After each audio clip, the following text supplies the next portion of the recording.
Umalis yung bus ng 7:30. Halos nasa 5 lang kaming sakay ni Kuya.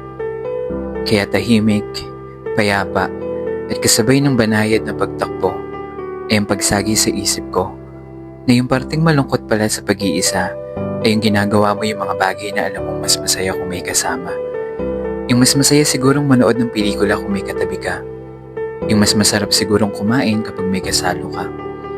Yung mas masaya sigurong tumawa kung may kahampasan ka. At mas magaan sigurong malungkot kung alam mong may magpapayo sa'yo.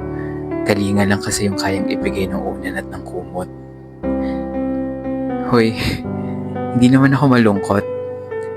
Masaya nga ako kasi muli ko nang nagagawa yung mga bagay na gusto ko. Pero sumagi lang din sa isip ko na, paano kung baliktarin natin yung sitwasyon? Yung tipong di ka na mag-isa. Yung tipong may kasama ka ng tumawa, kumain at manood ng pelikula. Gaano mo masisigurado ang 100% kang magiging masaya? Bilog ang mundo, pero hindi nangangahulog ang buhay but dapat maging perpekto. Wala naman siguro sa kung mag-isa ka o may kasama ka kung paano ka sasaya.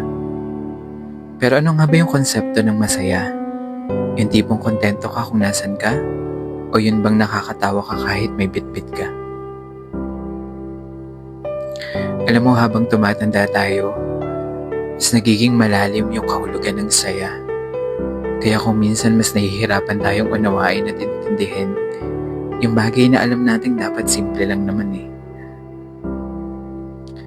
Pero sa ngayon, yung definition ko ng saya ay yung mapalibutan ng mga taong maganda yung impluwensya. Dahil sabi nga sa nabasa ko, maturing is realizing that life is peaceful when you choose people who stay at peace. Those people who are good for you and for your soul. Kaso, 8:00 na ng umaga, pabalik na tayo sa realidad ng pagiging mag-isa.